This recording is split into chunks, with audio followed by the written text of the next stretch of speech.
This episode of Tour the World is brought to you by Evergreen Tours, a world of discovery, and Antler, the champions of lightweight luggage.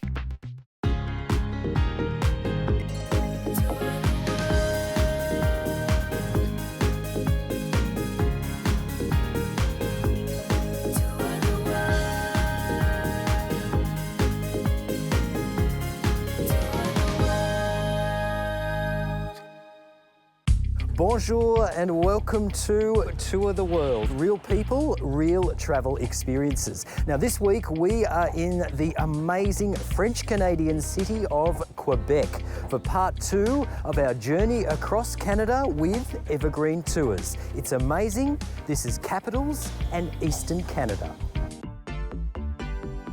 Explore Canada's cultural capitals of Ottawa and Quebec City. Try the nation's unofficial national dish, poutine. First Nations history comes alive at Ottawa's Museum of Civilization. We head down under for some retail therapy in Montreal and sit back, relax and enjoy a delightful dunking under Niagara Falls. Our 8-day tour of Canada's East starts in mighty Toronto and includes a day trip to fabulous Niagara Falls. We head up the 16-lane Highway 401 towards the nation's capital, Ottawa, onto the province of Quebec and our visit to amazing Quebec City. Then south to our final destination, the Très Magnifique metropolis of Montreal. Welcome to Eastern Canada, a magnificent melting pot of cultures, sights, sounds and tastes. This extraordinary tour takes in 4 of Canada's greatest cities, all with something very different to offer. Evergreen offers a deluxe style of touring. All the key sites along the way are included in the itinerary, so all you need to do is sit back, relax and enjoy. Très bon.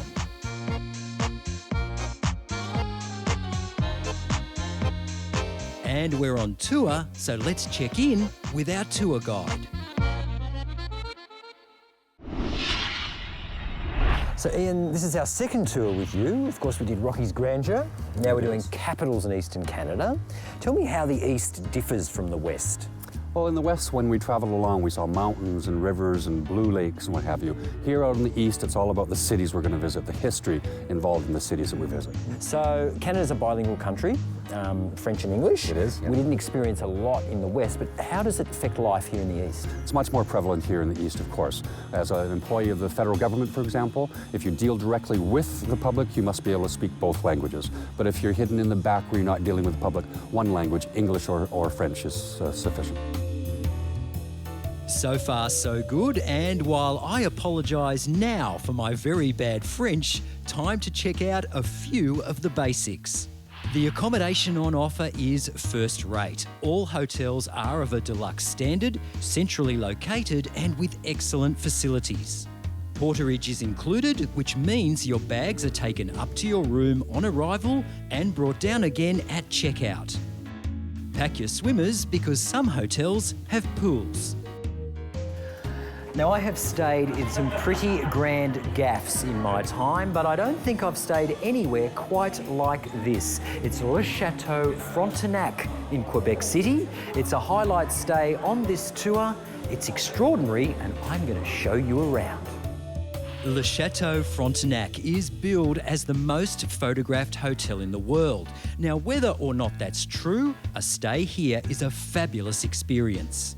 The chateau is named after the flamboyant French governor, the Count of Frontenac, who ruled New France, now modern-day Canada, from 1672 to 1698.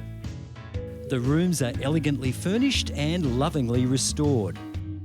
This may be a grand old dame of the hotel world, but she lacks none of the modern conveniences we all take for granted. Now, the horse and cart may be de rigueur here in Quebec City, but our standard mode of transport for this tour is a luxury air-conditioned coach. Our driver still manages to navigate some pretty tight city streets in Old Quebec. There are plenty of picturesque country drives, but most of our travel is by freeway. Now, at the end of the tour, I catch up with some of my fellow Aussie explorers to find out why they decided on a group tour. We feel it's a secure way to travel. It's an interesting way to travel. We have plenty of people to talk to at night, and during the day, we don't have to worry about booking hotels, worry about meals most of the time, and of course we don't get lost. I just think meeting different people and just having everything organised for you, you know, totally spoiled. And that's what it's all about, I suppose. And I get the feeling you're a people person. I love people. I love life.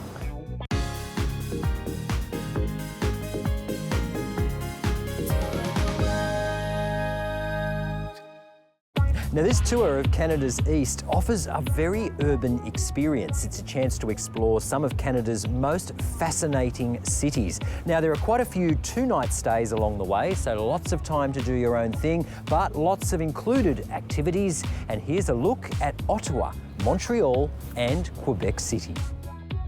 The city of Ottawa was founded by Queen Victoria as the nation's capital, as a compromise between Toronto and Montreal. Sound familiar? But today, the purpose-built city is a beacon of culture and art, with some fabulous state-of-the-art galleries and museums. It's a glorious city with fabulous heritage architecture and an eclectic mix of historic and contemporary street sculpture to enjoy. We take a guided city walk and I catch up with our local guide to find out more. Now, what is it that makes Ottawa unique, in your opinion? I think it's size. The fact that we're just, the city of Ottawa has a population of 1 million. It makes it very doable and it's a very compact city, so you can walk around quite easily from place to place to place. I think you should try each of the 14 pubs that are here, and I think you're going to have a splendid time. Fantastic. John's referring to the 14 pubs at the Bywood Market, which sounds like my kind of place. So here at the Bywood Market, I'm going to introduce you to the French Canadian latte. Look at that. Oh.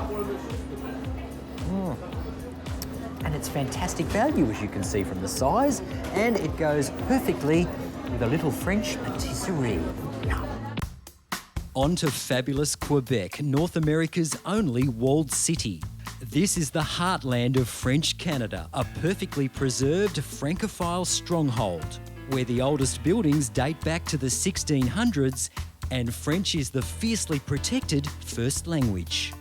We enjoy a guided city walk with a local guide and learn some of the history of this enchanting city.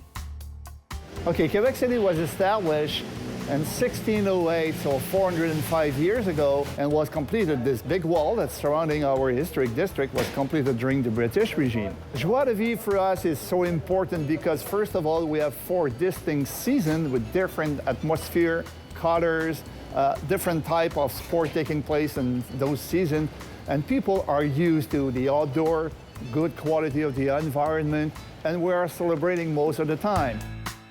On to marvellous Montreal, Canada's second largest city, which is renowned for its vibrant arts and cultural scene. And coming up, we meet some famous faces, including Canada's First Lady of Song. Now, in case you have any doubt about who that might be, she's sold over 200 million albums worldwide. But back to Montreal, and it's irresistible. From the moment we arrive, I love the feel of this vibrant creative city, a distinct blend of the old and the new. Then, of course, there's the art, and it's everywhere. On alley walls, in shop windows, in street stalls, and upmarket galleries.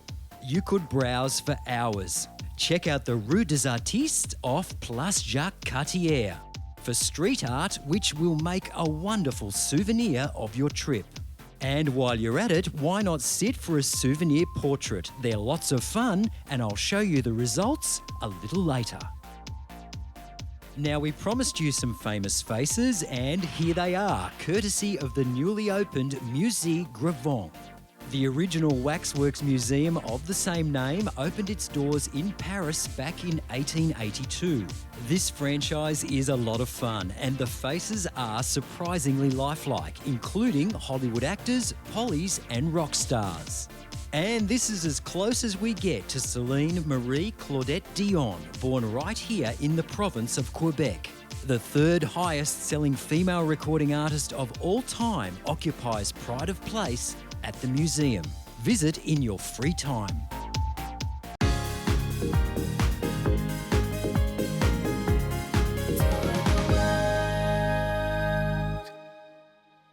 Now, when it comes to the history of Canada, the east of the country is very much where the action is, or was. Colonial history started here, but of course, First Nations history goes back well before that, and we're here to dig a little deeper at the fabulous Museum of Civilization in Ottawa.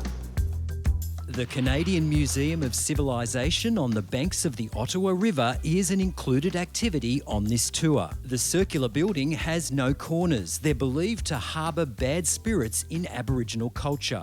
We head straight for the First Peoples Gallery to learn more about the first inhabitants that settled here around 4,500 years ago. I found that really, really interesting. Beautiful presentation, very informative.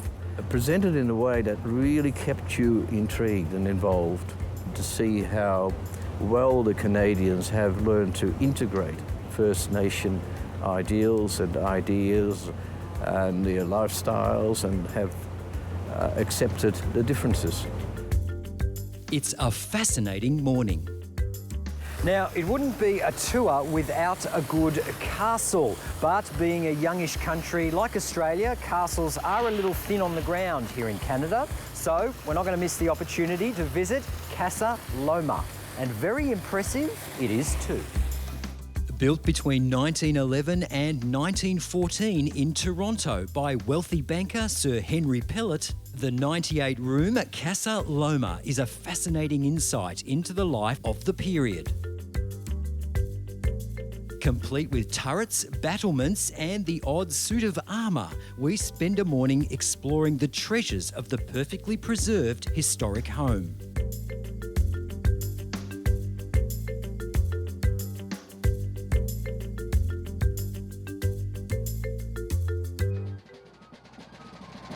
Canadian colonial history was marked by many battles between the French, the British and the newly united United States. We visit Fort George, just outside the town of Niagara-on-the-Lake, which happens to be hosting a reenactment of the Battle of Fort George between the British and the US. So in May of 1813, on May 25th, the United States launched a bombardment against Fort George that basically blew the fort to smithereens. They burned it right to the ground. And 2 days later, on May 27th, 1813, was the Battle of Fort George, where the Americans crossed. They outnumbered the British almost 5-1. And after a very brutal fight, the British put up a heck of a fight. At one point, an American officer commented the fighting was rapid and destructive for over 30 minutes at no more than 15 yards. They were that close. So numbers be as they may, the British retreat. They're pushed off the field, retreat out of Niagara all the way back up to Burlington, and Niagara becomes property of the United States of America, and they actually hold it from May until December of 1813.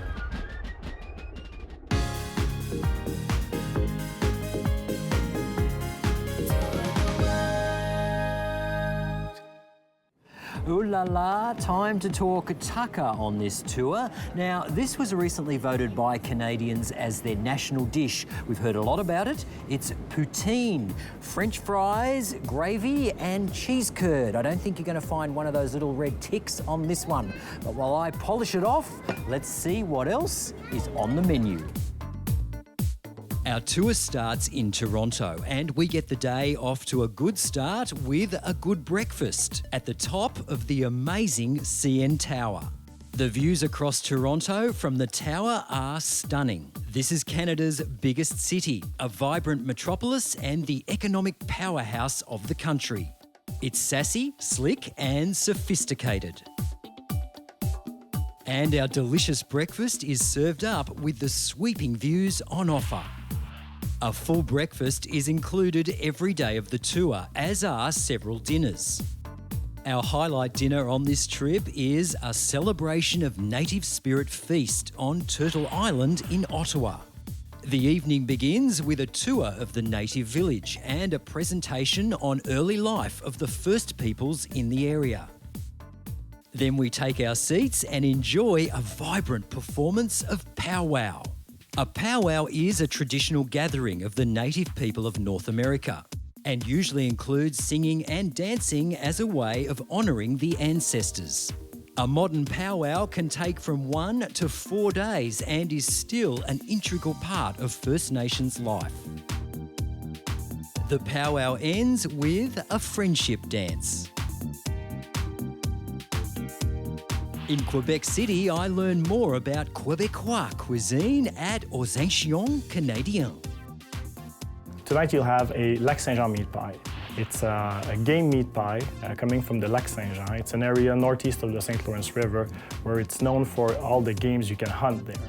And our chef who started here 30, 40 years ago, he's from Lac Saint-Jean, so it's really a Lac Saint-Jean recipe coming to Quebec.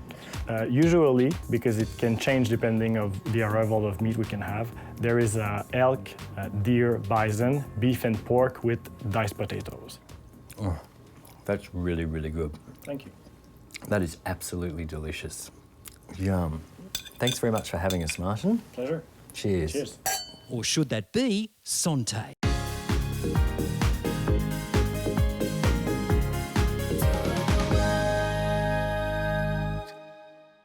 Now, if you mention the land down under to someone from Montreal, they could think you're talking about something completely different.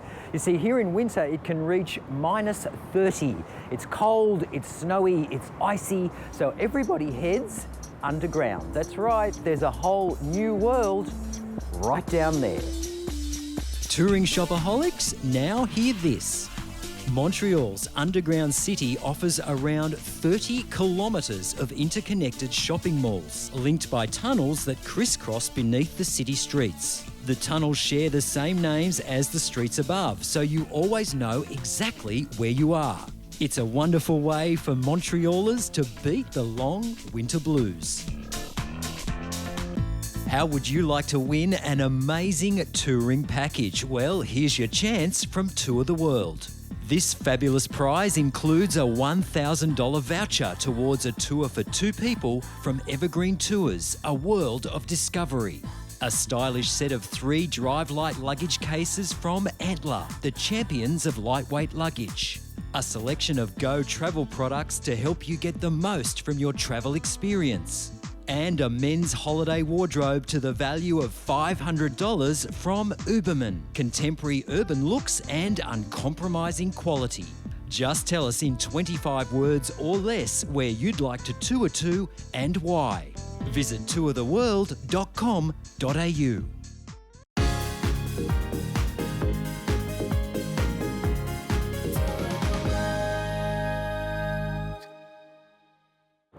Now, despite the hustle and bustle of this tour, there are plenty of opportunities to relax along the way, including this amazing day trip to the incomparable Niagara Falls. It's the honeymoon capital of the world.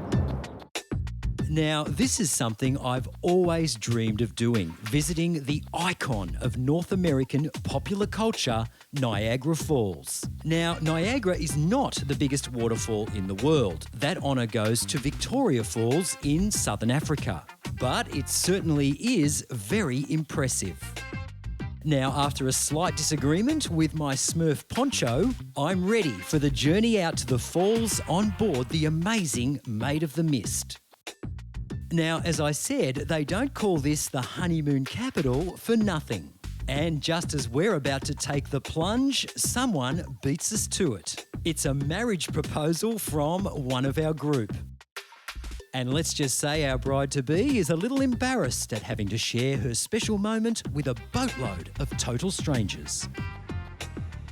What's the most important part of travelling for you? Having fun. Yeah, enjoying yourself, not getting too bogged down with heavy stuff. It's all about having fun and enjoying yourself. What are you going to take away from this experience, do you think? I want to do it again. Simple as that. I'd love to do it again, but I don't suppose I ever will. That was probably my one chance of spending a decent amount of time overseas. And is it everything that you dreamt it would be? Oh, more than, yeah. It was just absolutely wonderful, worth every penny of it. And the organisation has been terrific. Majority of the hotels have been fantastic. Food's been great. What more could you ask for?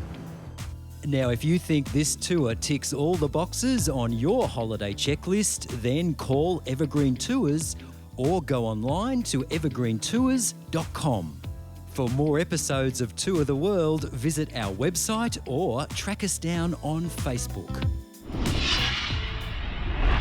Well, they say a picture paints 1,000 words, and we are putting the finishing touches to this episode of Tour the World. We hope you've enjoyed this journey across Eastern Canada, and we look forward to seeing you, Tour the World, again with us next time. Not bad, huh? See you then.